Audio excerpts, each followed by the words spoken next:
Hi, my name is Jacqueline, and I am a 5th grade student here at Willard School. Today is Veterans Day. Do you know what a veteran is? A veteran is anyone who served in the military, either in the past or the present.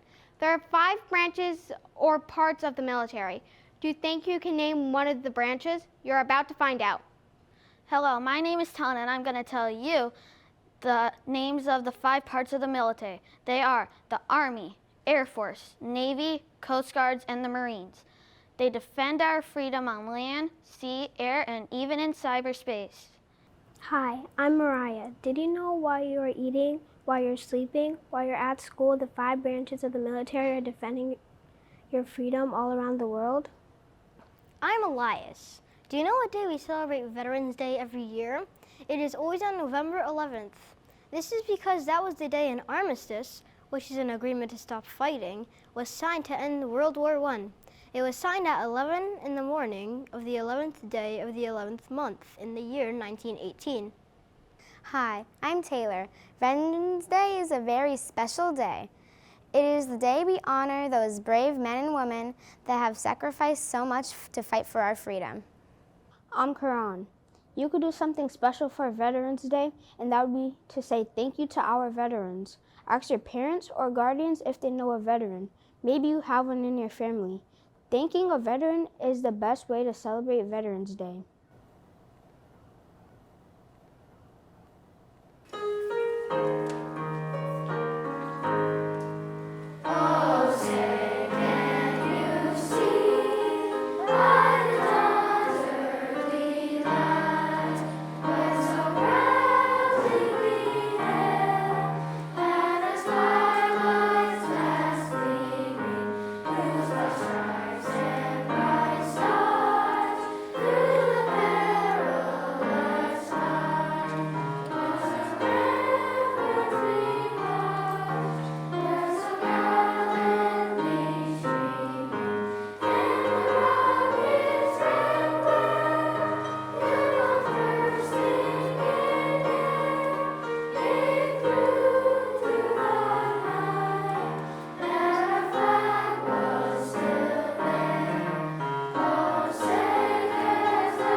Good morning. My name is Walter Corfell. Carrie Sheridan. What branch of the military did you serve with and where did you serve? I served in the United States Army, and most of it in Vietnam, and then at Fort Devens the remainder of the time. I served in the Army, and my duty station was Vietnam. How old were you when you joined the military, and how did you end up deciding to join, and how long did you serve? I was 23. Back in the 60s, there was a situation set up called a draft, which meant when you were over 18, you were selected to serve your country. And at age 23, my number got called, so I was drafted, which means I was then sent to the Army. I was almost 21 when I joined, and I wasn't drafted because I was going out with a girl, and she wanted to get married, and I said, hey, let me go do my military obligation first. If I come back, we'll get married. She didn't like the way I said it, but it was point blank. I was in the military for 3 years. And what years did you serve, and were you part of any war or conflict? I was in the service from 1966 to 1969. I served in Vietnam from July 66 to March 68, and the rest at Fort Devens. I served from 1969 to 1971. Yes, the conflict was in Vietnam. How has the military had an impact on your life? Well, you learn to live with people. There are people from different walks of life, so you kind of respect for what they have. They have different beliefs. They have different thoughts or whatever. So you respect what they go for, but you learn to live with each other.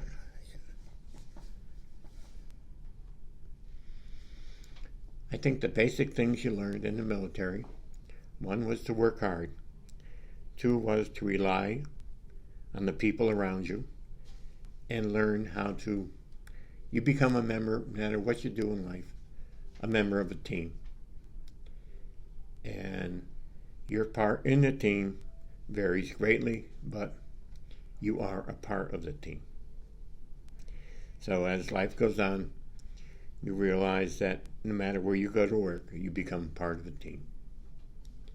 Thus, it's probably the most important thing I learned in the military. What is one piece of important advice you would give based upon your life experiences? Basically, to work hard, teamwork, and accept people for who they are. Life is short, so be yourself, listen to other people, try to learn, and don't give up. Pursue your dream. What was it like to be away from your family for long periods of time? Well, it's hard at times, but again, we had we didn't pay for the mail, for the stamps or anything. It was free mail, so we wrote each other. We tried it, whenever you could, you'd write a letter, and you always waited for that mail call for the letter to come in so you can read what the other person had to say. And sometimes you get packages, but if somebody else didn't get a hold of it first, you got maybe the remnants of it. I think a key thing there is communication. Yes, I think most people go in the military, it is their first time away from home for any length of time. I had just gotten married before I was drafted. So that first year when I was sent to Vietnam, my wife and I corresponded by letters. There was no cell phone, there was no, video conferencing, nothing like that. So we wrote back and forth. And eventually I got to meet her in Hawaii after 6 months in Vietnam. So we got together for a week. Then I returned to Vietnam. She returned back to the States. But communication is the best thing you can do with family when you're away for a long period of time. What did an average day look like for you when you were in the military? Well, basic days where you start at sunrise or 6, whatever it may be. You got up, you got moving. During training, you trained for the next 8 hours a day. During the conflict, we got up at dawn. We basically walked through the jungles and then went to bed when it got dark, allowing a little time to eat. And that went on for approximately a year. But I don't know, there's a difference between Vietnam and the States. Though there is and there isn't. There is a basic, if you will, thing that you follow every day. An average day. It's pretty well regimented. You have certain tasks you have to do. It's almost repetitive. Every day you do the same thing, but it's planned, pre-planned, unless there's an emergency. That's in the regular times. When you're in a conflict, that's a different story. You adjust to what you do. Like I was in transportation, we couldn't supply enough ammo for the Air Force Base, so we ran 24 hours a day. My shift was 6 at night to 6 in the morning, escorting convoys. We often talk about friendship, trust, and cooperation being important aspects of our daily lives. What role did friendship, trust, and cooperation play in your time in the service? When you first enter the service, you are with a whole bunch of people you've never met. You quickly learn to rely on them.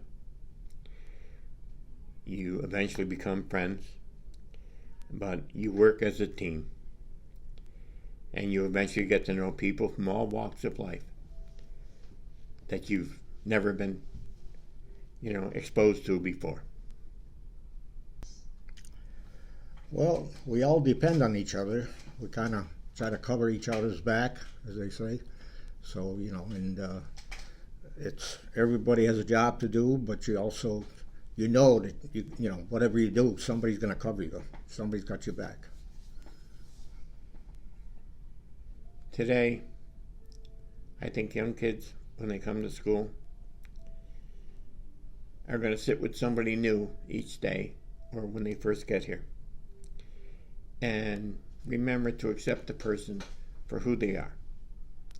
Not what they are, but who they are. And learn to become friends and work as a team. On behalf of all the students and staff at Willard School, we thank you for taking the time to be with us today and share your thoughts and stories with us. We also thank you for your service to our country and hope you will continue to come back to our school in the future.